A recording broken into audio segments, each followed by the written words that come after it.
Alright, taking responsibility. বন্ধুরা, আমরা communicate করি মনে হয় খুবই বেসিক রেসপন্সিবিলিটি নেওয়া, কিন্তু একটুখানি যদি দায়িত্ব নিয়ে কমিউনিকেট করি, খেয়াল করে দেখো কমিউনিকেশন কত ইম্প্যাক্টফুল হয়ে যায়, তোমার গ্রহণযোগ্যতা কত বেড়ে যায়। So here we go.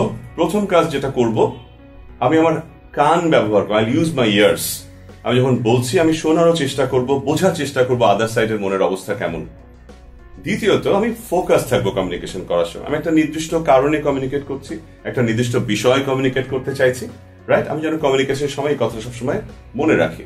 আমাকে খেয়াল করতে হবে আমি কেন কমিউনিকেট করতে এসেছি, কি কমিউনিকেট করতে এসেছি এবং কি উদ্দেশ্যে কমিউনিকেট করতে এসেছি। So this is about staying focused.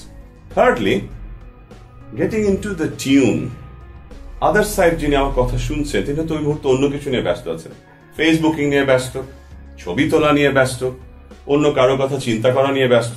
আমাকে দেখতে হবে ওই মুহূর্তে আমি কি আসলে ওনাকে কমিউনিকেট করার মতো যে পরিবেশটা আমার দরকার সেটা আমার জন্য আছে কিনা।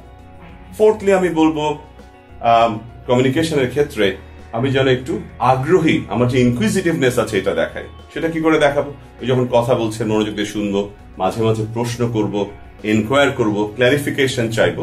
এই বিষয়গুলো যদি আমরা খেয়াল রাখি তাহলে that will form a very strong foundation আমাদের কমিউনিকেশনের জন্য। আদার সাইড আমাকে শুনতে আগ্রহী হবে, আমাকে শোনার মতো অ্যাক্সেস দিবে, সময় দিবে এবং আমরা অনেক বেশি ইফেক্টিভ হব।